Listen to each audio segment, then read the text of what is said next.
was made possible with the continued support of the Turbo Affiliate Program.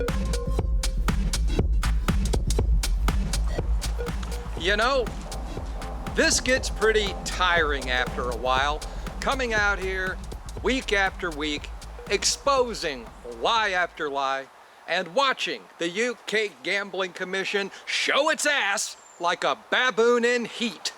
And yet, as a parent, I know that sometimes, when the kids won't listen, it might just be best to let them learn from their own damn mistakes. And perhaps that's where we are when it comes to British betting and the selfish children trying to regulate our industry right out of business.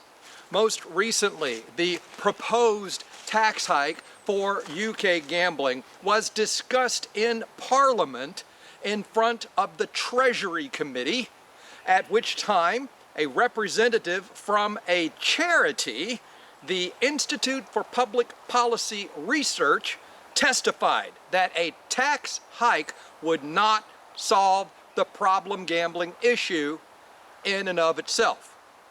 Of course, I'm quite certain that all the MPs and all the commission heard was the in and of itself part, which could be a green light for them to make up even more rules and enforce even stricter regulations along with the tax hike, especially since this person also believes that the tax increase we recently saw in the Netherlands, which resulted in a 200 million euro shortfall, is irrelevant when it comes to the United Kingdom. Why?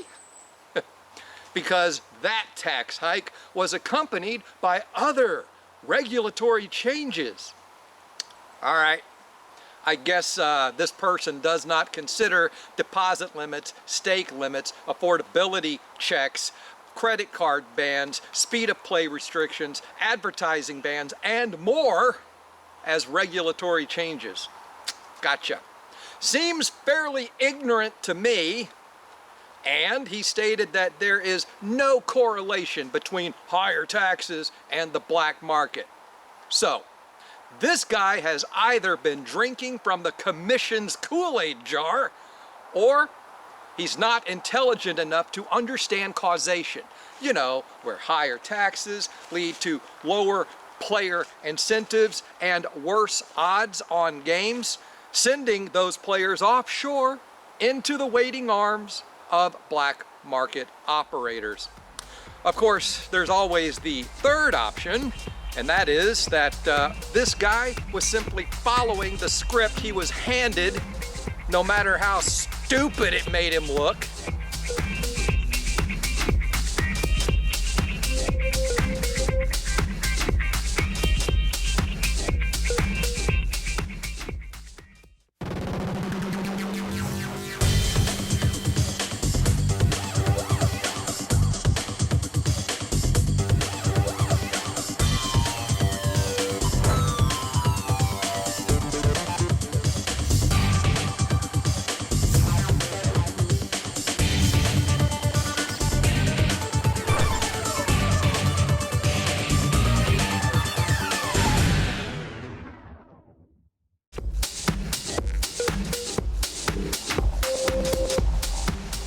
As we enter the second half of our show, I must admit that verbally beating the holy living hell out of the UK Gambling Commission each week is getting a bit redundant. So personally, I really hope that they stop doing and saying stupid shit at some point in the future so we can focus on other things. While we wait for that flying pig to land, we did publish a new interview last week when I tracked down the Win and You partners in London and spoke with the lovely Lada about their affiliate partnership philosophy, including their generous commissions, along with a newly launched brand. Now you can find that interview on our website and our YouTube page and in the forums at GPWA.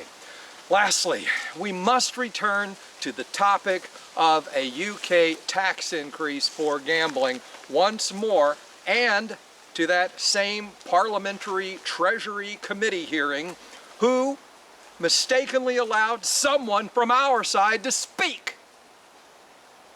Which doesn't necessarily mean that the MPs actually listened to what they said, but the executive director of the Betting and Gaming Council testified that it is clear that any new tax hikes are a direct threat, not just to the gambling industry, but to 40,000 British jobs. Plus, the economic impact on the nation could be as high as £3 billion.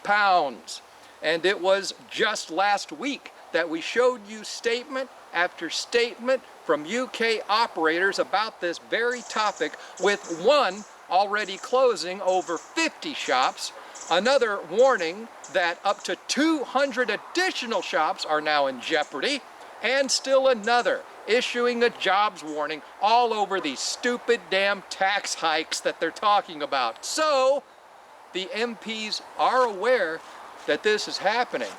The MPs know that the decision they make probably is going to put thousands of people out of work, potentially, affecting families, marriages, and children. So let's just see what they do next.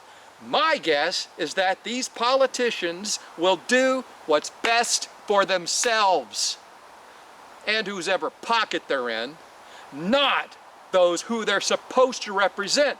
But you know, I'm sort of a skeptical person that way. But you know what?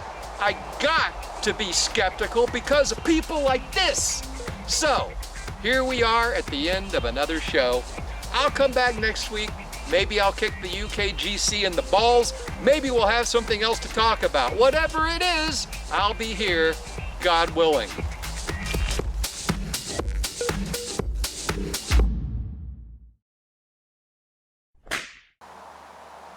Hello friends, and welcome to the blooper section.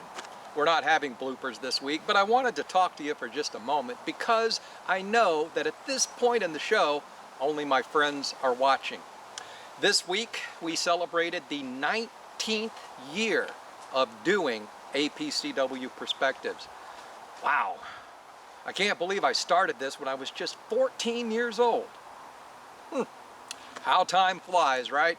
Well, we're not doing any kind of celebration or shouting it from the rooftops, but next year on the 20th anniversary, I expect a lot of you people to get behind this.